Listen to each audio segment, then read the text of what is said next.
Me? Can see you, yeah, and we've got Rose here as well. Good. Your connection's a bit ropey, Russell, I think. Oh, apologies for that. I might switch if it doesn't get any better, I'll switch my video off, which might help.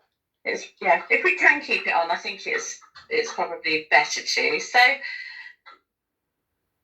hi, Rose. Hi, Georgina. How are you feeling? And happy birthday, by the way. Thank you.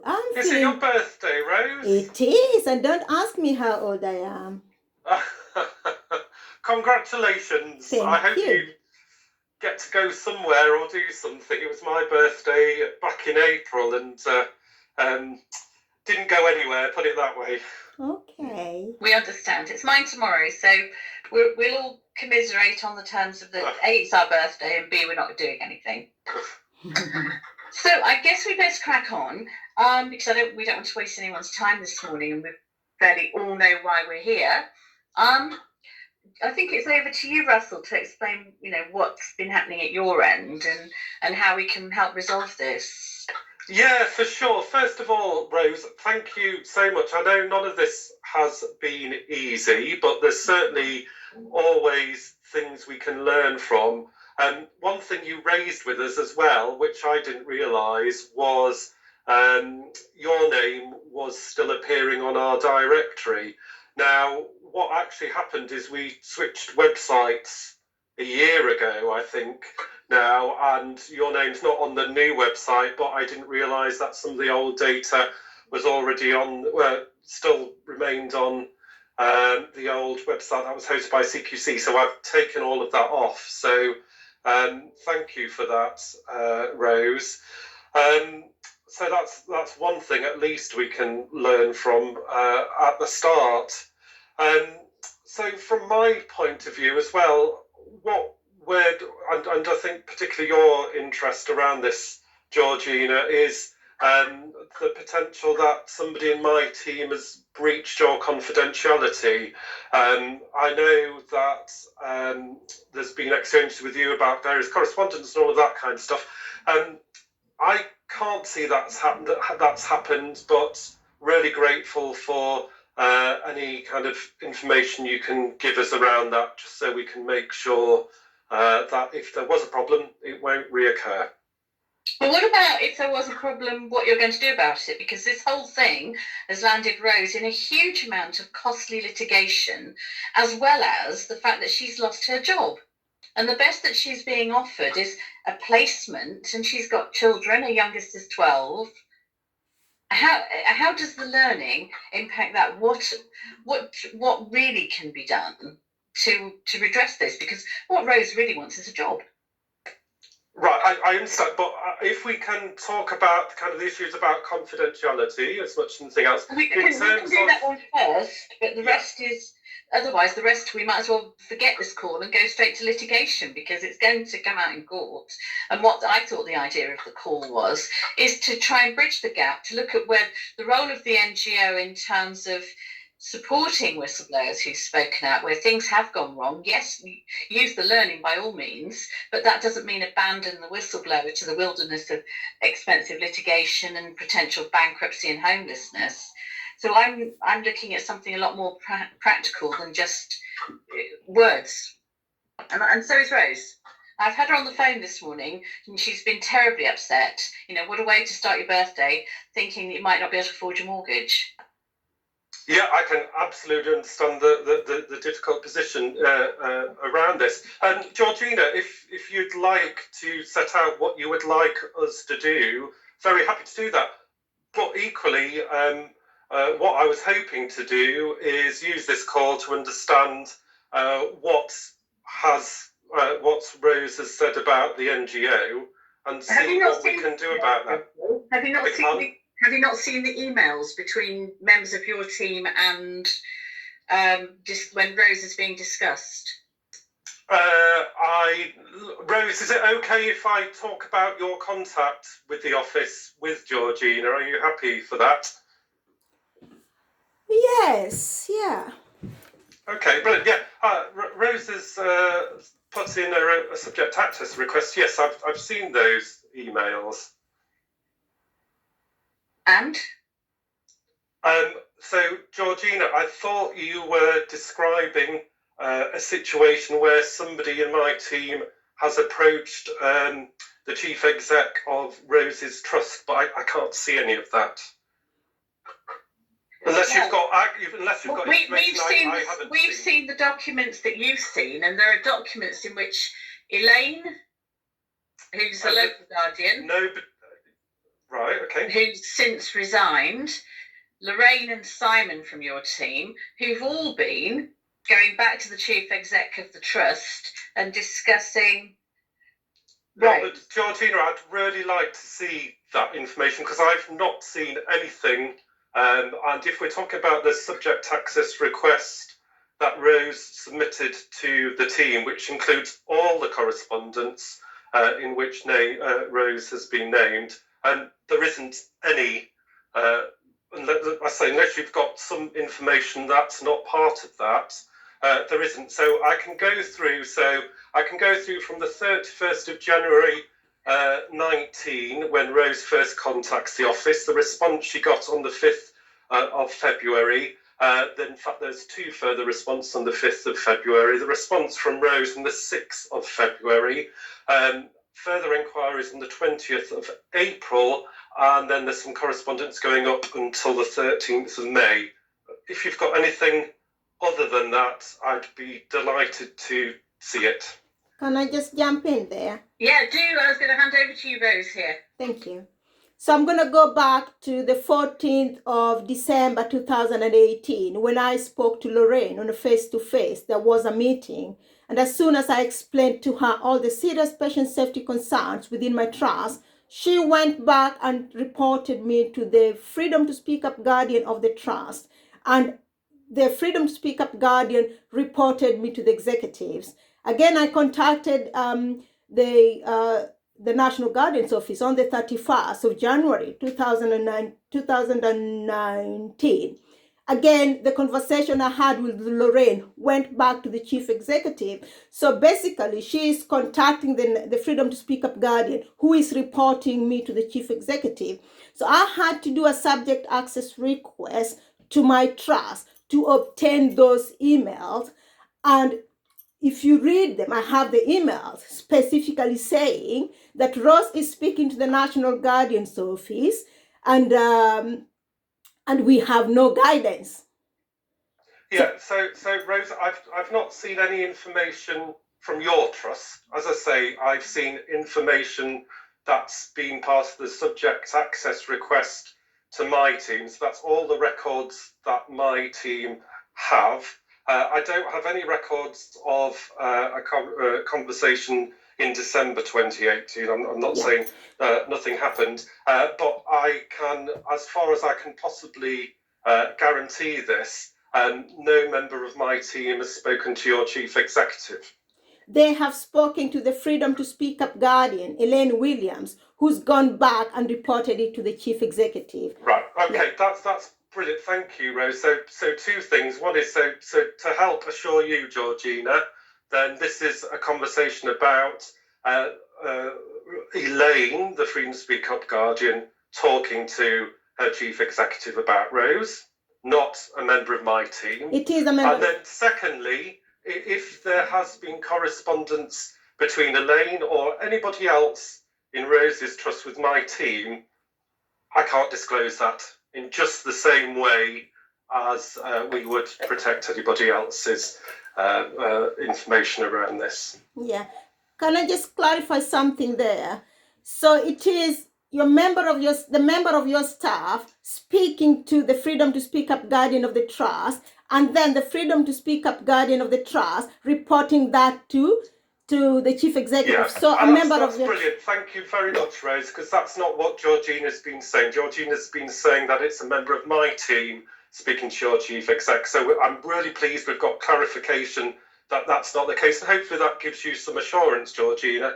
And as I say, if a member of my team has spoken to Elaine or anybody else in your trust, that's subject to whatever confidentiality there would be with anybody else.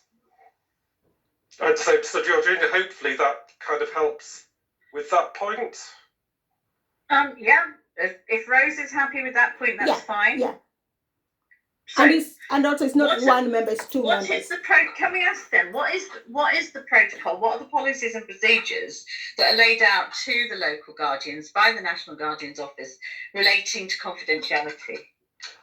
So as I kind of sent in my email to you, Georgina, and I think, Rose, you've actually been on our training as well. Unless there is a legal requirement to do so, then confidentiality should be respected. Should be? Yeah. Is it should or is it must? Well, I would say if I was a lawyer, but yeah. Well, no, it's nothing to do with law. You know, I'm a civil servant as well. Does it say must be, or under GDPR? Is there some kind of, caveat here that allows you to perhaps share information? Not unless there's a legal requirement to do so. Right. So in effect, then, what we really are getting to the crux of is here that conversations between your office, the local guardian, were then shared with the chief exec that appear to breach GDPR. So I think what we're saying is that what we maybe established is first of all, I can't confirm or otherwise whether the local guardian has spoken to my organisation, but should they do so, if they then wish to speak to their chief exec about that, then... But we're not talking about that. We're talking about the discussion with your organisation of another member of staff that they are meant to be there to safeguard. Mm-hmm. And so we know that your staff from the emails we've got spoke to Elaine, and we know that Elaine spoke and shared that information with the chief executive. Right. Well, I don't know what email you've got from my organisation to describe any conversations that may or may not have been had with Elaine. They aren't part of this subject access request because obviously that would be Elaine or anybody else's kind of personal information. So unless you've got something that I've not seen, Georgina, I don't think you've seen anything from my office describing a conversation with Elaine. Okay. We've got stuff in disclosure, you see, because there's a litigation case going on. Mm. But there seems to be here a real reluctance to deal with this central issue, which is that somebody who is entrusted as part of the guardian system has breached the confidentiality of a whistleblower and engaged themselves in some kind of campaign to discredit the whistleblower. Okay. Bear in mind that all of the whistleblowing disclosures have been upheld. They're not being disputed. Yeah. So that's really helpful way to kind of bring it all together, I think, Georgina. I think what you're describing is that there is evidence that a Freedom to Speak Up guardian has breached confidentiality of somebody who's spoken up to them.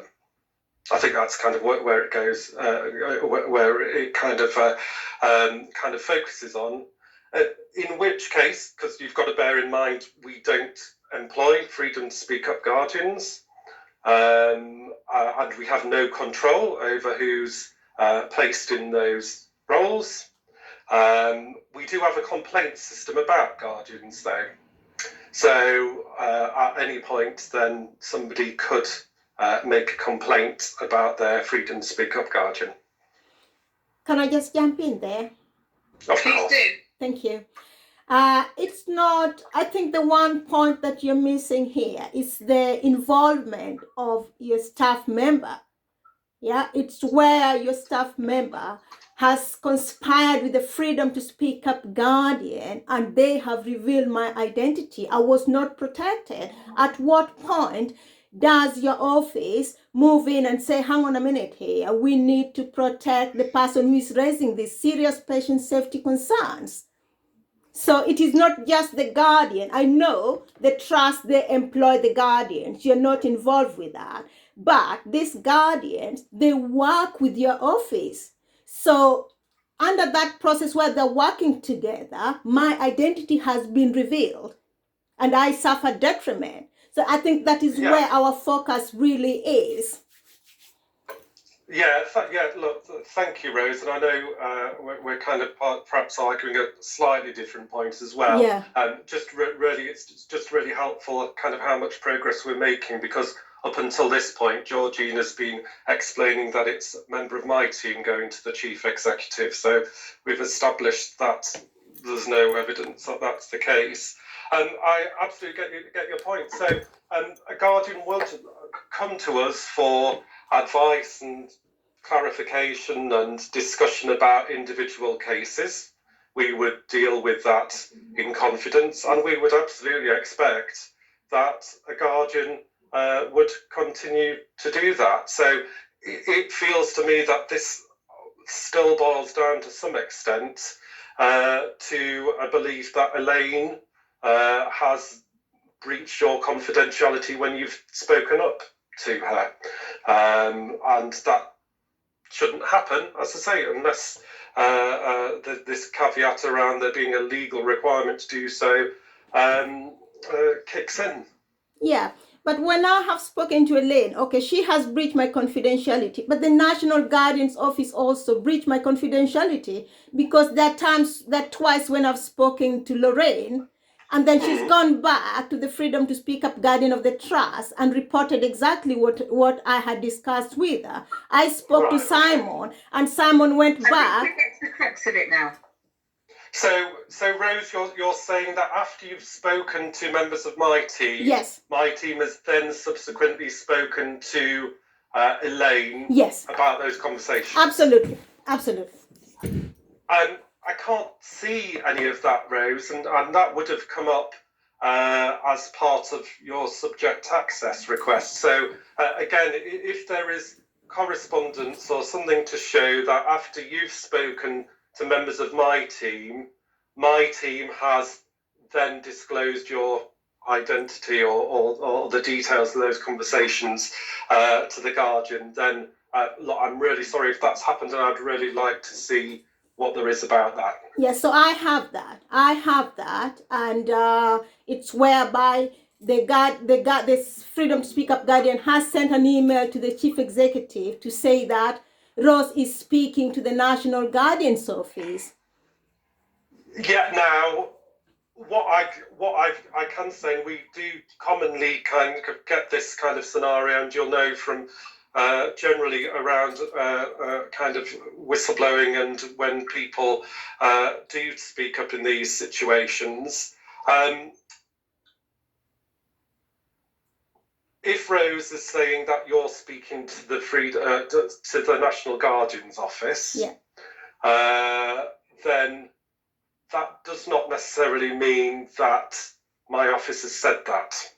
And Rose, there are sometimes situations when somebody speaks up to lots of people that assumptions may be made around that. So again, I'd be really grateful for anything you can show that indicates that members of my office has gone to Elaine and said that you have spoken to us. I'd love to see that.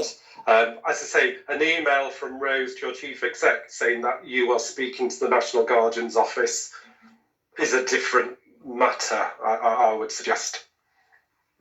Yeah, I'll be happy to show you that, because each time I've spoken to your office, I have been reported each time I've spoken to your office. Yeah, okay. Yeah. I've not seen that, so that would be really helpful. Okay. So it depends what Rose wants to disclose to you. But to me, I'm with Rose. I'm afraid I still believe that your staff have breached her confidentiality by turning to you, and then you turning to the local guardian over whom you have no control whatsoever, and revealing the identity of the individual concerned. That seems to me that we all agree that's a breach. Yes, absolutely. So if something was discussed with my office in confidence, and that confidentiality has been breached, then yes, I completely agree, Georgina. Yeah. Would you say a one-to-one session is a confidential session? What do you mean? A one-to-one with a member of your staff to discuss serious patient safety concerns is a confidential session. So if we're describing like kind of one of our guardians, so a guardian comes to a member of my team, they've got a case, shall we say. Now, during that, then the guardian may well use people's names and descriptions of who they're talking about, absolutely. And that's probably helpful because it helps understand what the situation is. But then that would be confidential. Yes, I agree. Yeah. So for a member of your team to have a one-to-one discussing very serious concerns confidentially, and the reason it's being done is because the individual, e.g. Rose, is not confident about the local arrangements. Yeah. Because she's already being treated badly there. Yeah. For a member of your team then to contact the local Freedom to Speak Up Guardian, disclose the identity of her, that is definitely a breach. Yeah, I think so. Yeah. And that's where the crux of this comes from. Absolutely. That member of your team spoke to Rose in confidence, then communicated that information to the local guardian, who communicated it to the chief exec. Yeah, and absolutely. So again, that's a really absolutely. I absolutely get that chain. So we're not talking about a member of my team going to the chief exec. We're talking about a member of my team going breaching Rose's confidentiality to the guardian. I say I've not seen anything to indicate that's the case, but Rose may have some more information. And also specifically with an email that I sent to Lorraine, specifically saying, I am being bullied, I am being harassed for raising patient safety concerns. If that kind of an email came to you, then you will deal with it with a lot of confidentiality, isn't it? Yeah, absolutely. Rose. And as I say, I've got, hopefully, there should be all correspondence with our office, which is part of your subject access request. So I can see the emails you've sent into the office and details of our responses to those parts. But what I've not seen as part of that is anything describing a breach of your confidentiality to the guardian. I've not seen any of that, and that should have come up with a subject access request. Yeah, but that is if you're named in any correspondence or emails or anything that's been sent to anybody else in your office, that should have come up. So I've not seen that. That is a subject access request from my trust. Any communication between the National Guardian's Office to my trust, and that is how I knew that the Freedom to Speak Up Guardian had got that information from your office. Yeah, and I've not seen that, Rose, so if you can send that through, that would be brilliant. That's quite surprising, isn't it? If Rose has got emails that exist that you haven't disclosed, but the trust have disclosed, that demonstrates a bit of a concern as well, doesn't it? Yeah, so I'd say our subject access request should have, and I believe has, kind of revealed all the records, all the correspondence we've had where Rose has been named. What I can't say is what the trust how the trust might have named Rose in their correspondence, and I've not seen that, but Rose has. Not from the trust or emails that you haven't disclosed. So Rose's subject access request should have revealed all the correspondence we've had with anybody where Rose has been named. Yeah, but also when I asked for the subject access request, it specifically said that if it involves a third party, then I will not get that. Correct. Yeah. Well, no, you will not. So so you wouldn't have got details of correspondence with third parties. And I know as part of your subject access request, Rose, you asked for correspondence around Elaine, but obviously if Elaine's been corresponding with us, if your name's not a part of that, then we won't disclose that to you, just as anybody else.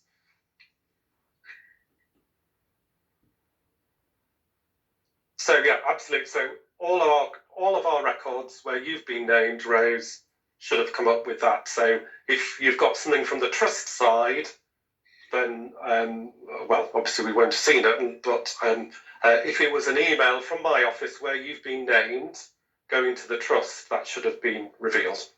So that's why, Georgina, at this point, I've got nothing to say that the case. But if Rose has got something, then let's have a look. Okay. So what is the learning that's come out of this so far?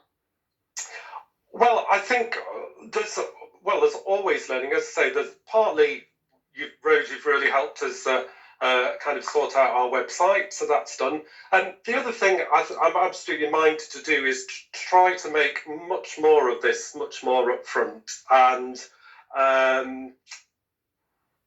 whilst I do believe, Georgie, we've got a fairly clear line about confidentiality. It's the line that we expect all guardians to comply with.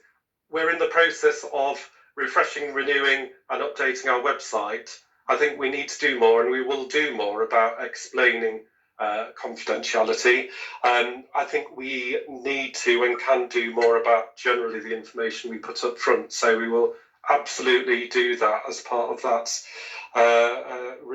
kind of project, kind of renewing the information we've got around this. And do you accept that as a result of this breach of confidentiality, Rose has now found herself out of a job and in litigation and unable to get another job? The trust has actually refused to give her a reference because she's in litigation.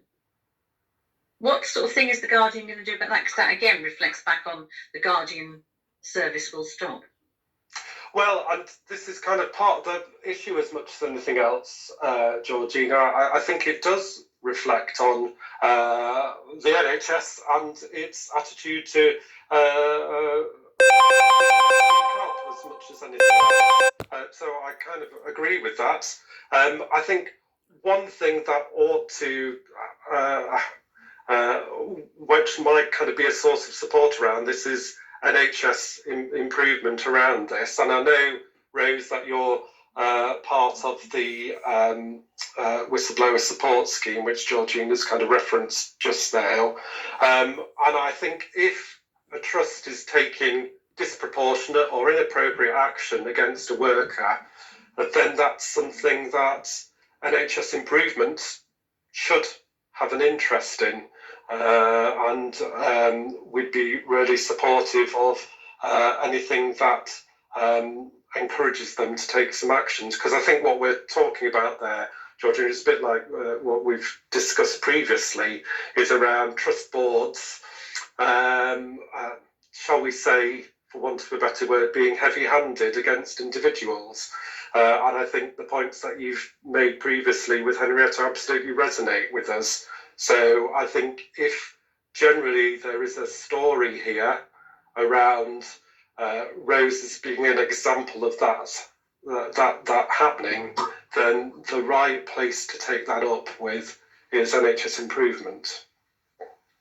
So would the Guardian themselves not sort of do a joint effort with us to take this forward? Because quite honestly, do you actually get Rose's position like so many other whistleblowers? She's practically on the breadline. She can't get a job because she can't get a reference, so she's got to break in her referencing, which, as you know, is a requirement of getting a job in the NHS.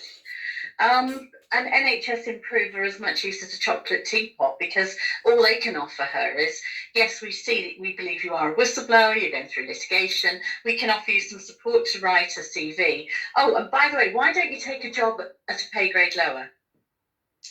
Yeah, so again, I will support NHSI in as much as at least Sir Robert made this recommendation, so he recognised the problem back in the day, and there is a support scheme in place. That might not be everything it could be, but at least we've got to give kind of Sir Robert the credit for that. Well, we do. Sir Robert Francis has also said that he's done with health. He doesn't want to work with it anymore because of the way that this has all panned out. It's I've spoken to Sir Robert myself about all of this, and quite clearly, this whole support is no good at putting food on the table. And I think that's where you're probably finding me very difficult to deal with this morning, because that's what this is really about. It's ensuring that people actually have a job. Yeah. Well, Look, Georgia, I'm not finding it difficult this morning. I think sun's actually out here in London, so that helps a little bit. I think there's 2 points, and this is a really look, Rose. I'm really conscious that Rose, you're here as well, and you absolutely need to be part of this conversation as much as anything else. I've got, if nothing else, then 2 points. One is this. A bit of clarity, and look, George, I've got to defend what we do, or at least make sure there's some kind of fair understanding of anything that my trust has or hasn't done. So I think we've clarified around the point about somebody in my team going to directly to the chief exec, and it sounds like Rose may have some information around anything about anybody in my team going to her trust in a separate capacity, so we can look at that. So that's good. And the other point, there is common ground here, I think. So I think, broadly speaking, and this doesn't put food on Rose's table today or in the future, but if the story around this is, or if this is an illustration of disproportionate, heavy-handed action by trusts against people who have spoken up, then I'm absolutely sure Henrietta would be behind understanding that issue more and taking action as appropriate. But what action is, what you've already said, there's nothing you can do. So what is action as appropriate? Well, I think, as I said, what is the action? So again, we've got to be clear about what the role of the National Guardian's Office is and what powers or otherwise the National Guardian's Office has. So just to absolutely cut to the chase, we have no statutory powers whatsoever. So in terms of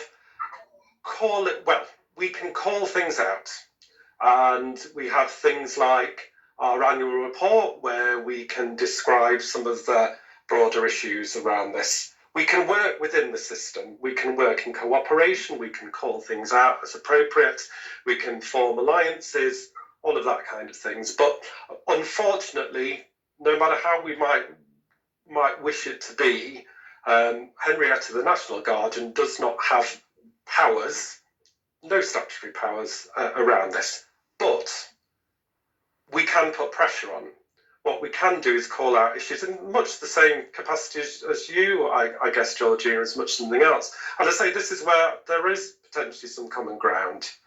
This is around, are people who speak up treated fairly?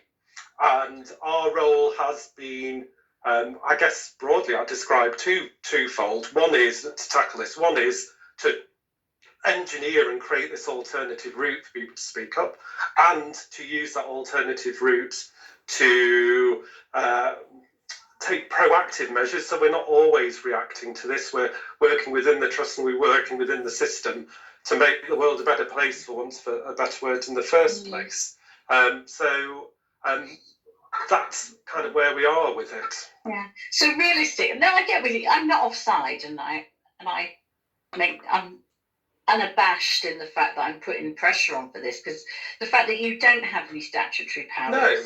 And it is deeply frustrating to whistleblowers. It means that we still have to be here chasing everybody around. But I just got to come back to this point about Lorraine, because it is actually the trigger to all of this going on for Rose is Lorraine's conversation with Elaine that was then communicated back.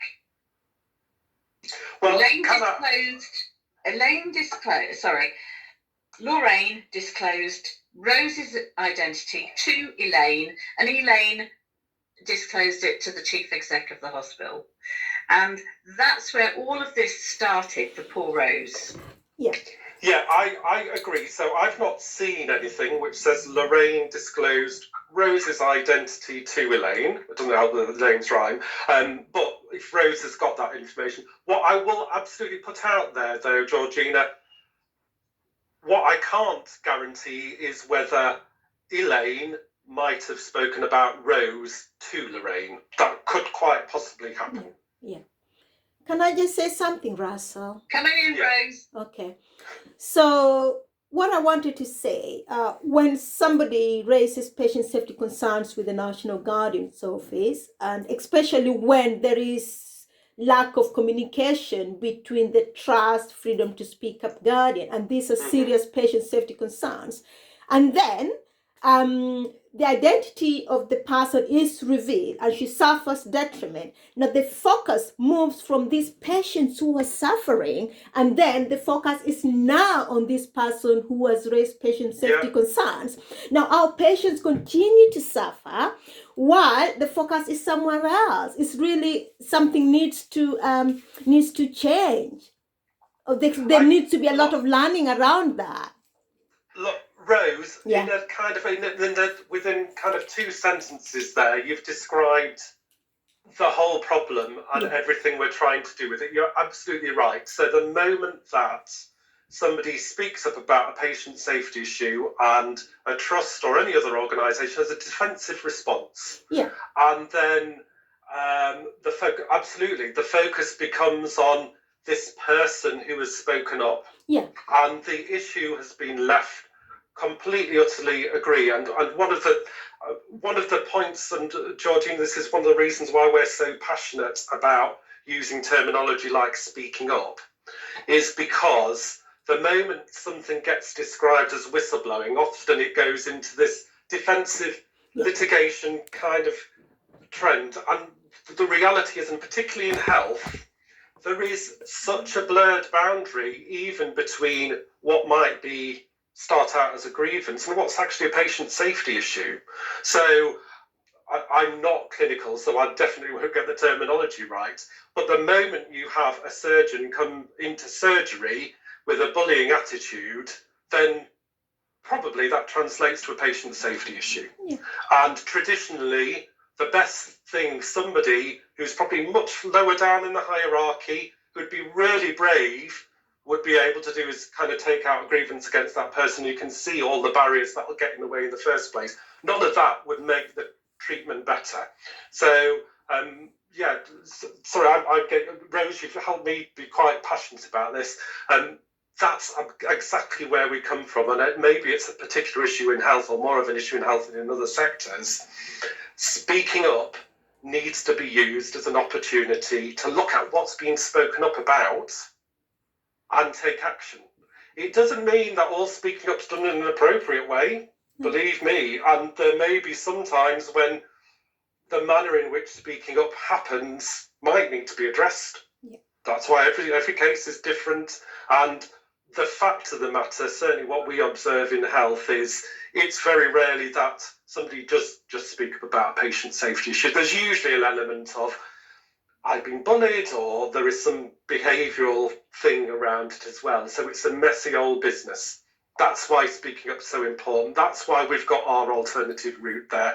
That's why we want that alternative route not to just be reactive, to be proactive, to work within the trust, to prevent issues like Rose's coming in the first place. But as you've heard, hopefully, Georgina, we hope to ramp up our control even about the Guardian network, but we don't appoint guardians. I absolutely can't guarantee that every guardian's doing a great job. I hope they are, and we do everything we can to make that the case and to help them feel empowered. But again, even within their trust, they've got to work in partnership. So we could have a brilliant guardian who's completely on board and understands all of these issues, but if they find themselves in an environment led by a leadership that doesn't get it and probably doesn't thank them for trying to make things better, then we're kind of a little bit hampered, a bit like how you must feel, Georgina, as well. Mm-hmm. Sorry, we have a lot less. We have a lot less power than you. We don't have national office. We don't have salaries. We're all volunteers. Absolutely, and again, I'm not denying kind of all. It must feel like we're in a very privileged position in where we are, but there are assumptions made. Yeah, but there are assumptions made. It's just like even the simple point. You're the National Guardian, you must be responsible for appointing freedom to speak up guardians. I wish we were, but we're not.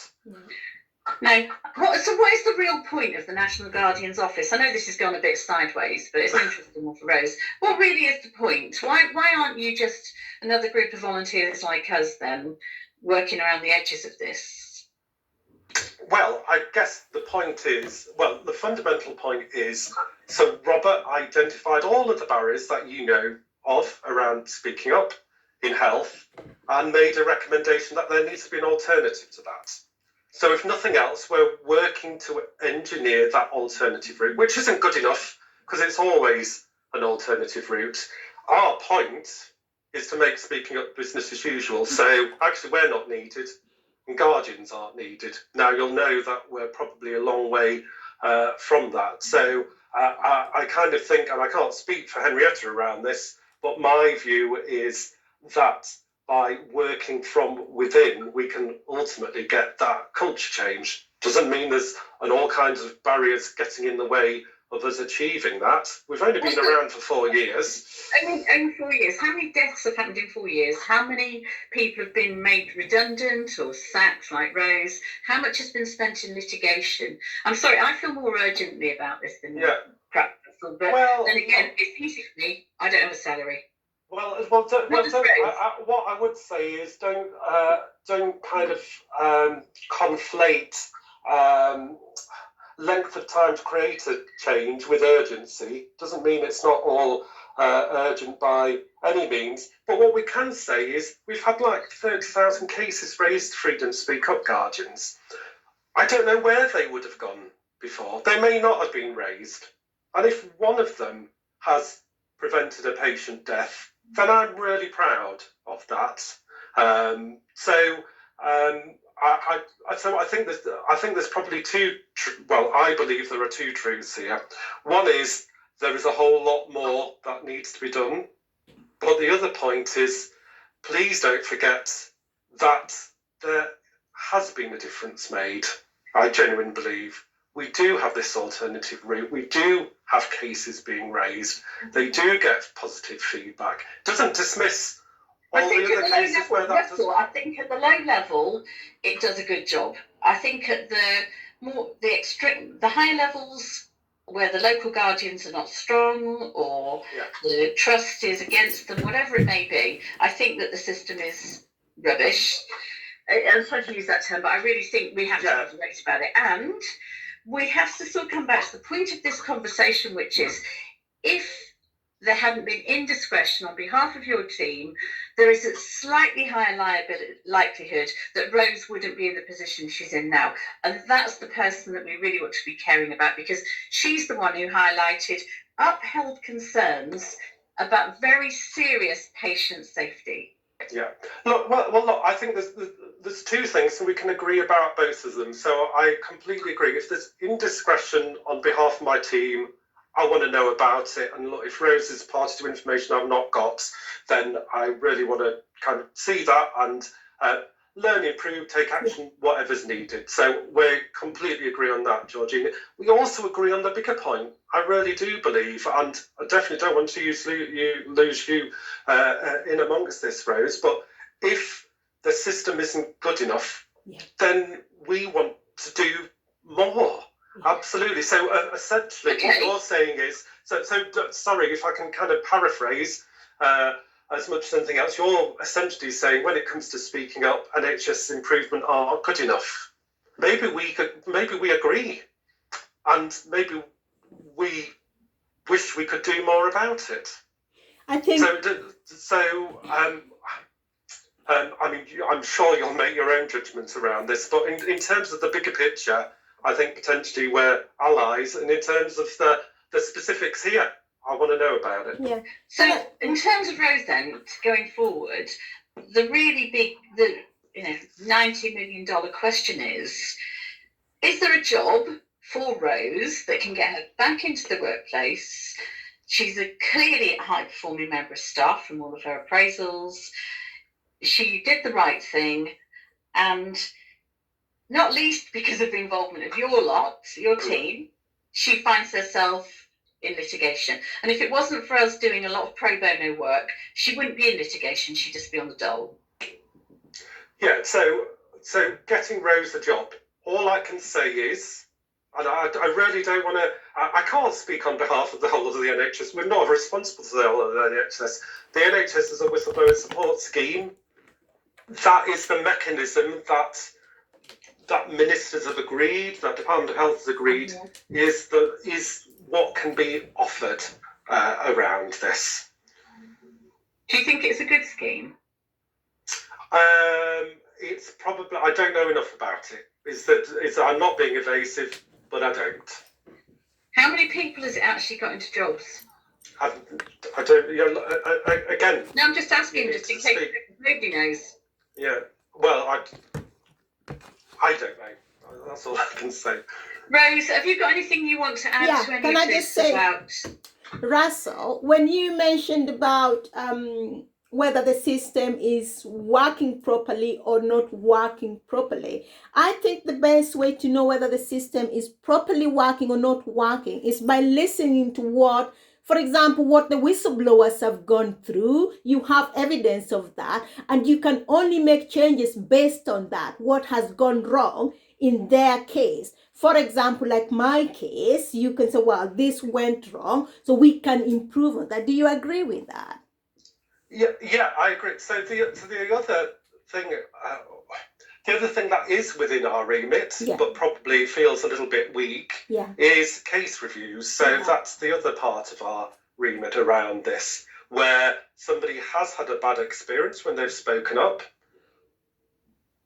What kind of part of our function is to carry out a case review looking at that case. Now, I'll be absolutely clear, that doesn't change the outcome for the person, and it would only ever be a means of initiating learning and improvement across the system. I say only, that's a really important thing. And Georgina, I don't know how much you've kind of delved into this. I'm sure you've got plenty of other things on our plate, but we do have case reviews. They are on our website, and they do look at situations where people have spoken up, had a bad experience, and then we've used that process to make recommendations for the trust and across the system as well. We do the same thing, and it doesn't change it. It doesn't make the slightest bit of difference because there's no statutory obligation. So I think we're probably both in the same place. I think we've got a lot in common. But the Office for the Whistleblower will change that, and that is the only way. Big stick, carrot hasn't worked. So Robert Francis does agree, as does John Bowers, who wrote the book on whistleblowing, or all 3 editions and 12 other volumes. So we've sort of come out at the end of this with, your team definitely had a hand in what has ended up in Rose's redundancy. Well, Georgina, they can be your words.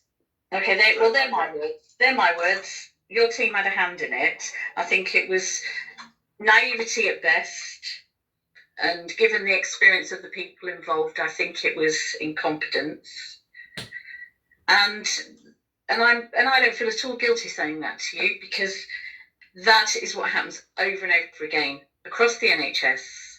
And then people like Rose, who believe what it says on the tin, end up in the position that they're in. And an apology is just not good enough. She's got a 12-year-old at home. And personally, having my own children, watching other NHS workers like Chris Day, Kevin Beat, and lots of other nurses and doctors that have been failed even over COVID. I think that the only way that this is going to be addressed properly is not through case studies, it's through determined proactivity to confront.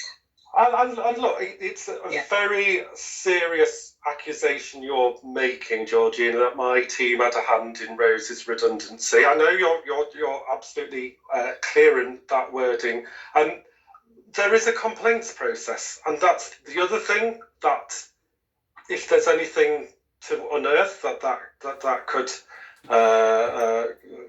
could be looked into, that complaints process is actually run by a colleague in NHS EI, so it's done independent of the office, which means we won't be marking our own homework around that. So that's another option around this. So I suppose there's I think there's two routes. I think, again, Rose, if there's information that you've got that I've not seen, really interested in that, if you're happy to share, and I absolutely can use that as a learning opportunity. But there is that ability to complain as well, and that would be looked at kind of fully and fairly as well. Yeah, Russell, can I just jump in there very quickly? I did send 2 emails to the National Guardian's office, and specifically mentioning the fact that they revealed my identity and I suffered detriment. What I was looking for at that particular time when I sent that email, for us to have a conversation and look at all how they have let me down and if they can make any improvement. I'm still that person that is very passionate about patient safety concerns. So looking for that conversation, but my emails were never responded to. I know, I can't kind of fathom that, Rose, because as I say, I've looked at all the subject access requests, and as I say, I've got emails from 31st of January, which resulted in conversations, I think, on the 5th of February, and then there's kind of further email trails trying to arrange further conversations. So that's all I've got. So the last 2 emails that I sent to your organization, another one I sent maybe 3 weeks ago, and before that I had sent another one specifically wanting to have a conversation so that we can discuss that and see where things have gone wrong, and then the National Guardian's office can learn from that. And they did not come back to me, and I still have copies of those. Rose, I emailed you and suggested some dates, so I don't know what's gone on there. You did email the office, yes, and I've emailed you in response, so I can forward that on again if that's helpful. In response to what? To the email? To your email. No, I've not received an email from you responding to the emails that I had sent, 2 of them. Okay. So one was 3 weeks ago and another one was the week before. Yeah, I'll dig it out then, Rose, because if it's not gone, then it should have gone. Yeah. Okay, then we'll have to find the emails and see. So where would you like to go from here, Russell? Well, as I say, I think if there's more information I've not seen that we can learn from, absolutely would welcome that. I'm suggesting there's a complaints process if we're not happy with how my team has kind of handled any of this. That's absolutely open around this. So that's kind of where I'm coming from with this. Georgina, I'm very conscious of your wording about the involvement of my team in Rose's redundancy. I think we've, that aside, I think we've established some common ground. I think we both believe more needs to be done in health around this. So that's kind of my kind of an overview. What about you yours, agreed with us? Just quickly then, coming back to the point that we're trying to deflect from, you told me that you told both Rose and I that you believed that it did prima facie look like there'd been a breach of confidentiality. And therefore, that means that's constituted. You did. Georgina, well, if you're retracting it now, you're retracting it now. Georgina, I'm not quite saying what I said. What I agreed is if there is evidence to show that a member of my team has spoken to Elaine in Rose's trust and revealed Rose's identity, then yes, I agree. Absolutely. And if that is the case, then my words stand that it's either naivety or it's incompetence, and it's resulted in where we are now. It's been a major factor of contributing to this, because otherwise Elaine would never have known about it in the first place. Anyway, that's I think we've got we've got some next steps. Then you can obviously go back and have a look again. We will have another look and decide what we want to do. Rose and I will talk about that. You're going to contact Rose again to make sure she's got your email, so you can discuss the improvements that can be made. And we'll put forward any more global issues as agreed in other conversations through the APPG and back up to the ministers again. And any further evidence that comes up, we'll encourage people to come to you. Brilliant. And look, I think we're all passionate about this. So yeah, I completely get that. And I thank you again so much, Rose. What I've absolutely taken away from this is you really, despite your circumstances, you really want to get things better. So I really do hear very loudly somebody who obviously wants to get things right for themselves, but actually wants the system to work too. And I absolutely admire you for that and couldn't be more behind you. Thank you. Okay then. Okay, thank you so much. Thank you so much. Thank you. Enjoy your day. We'll see. Thank you. Bye. Thank you. Bye. Thank you.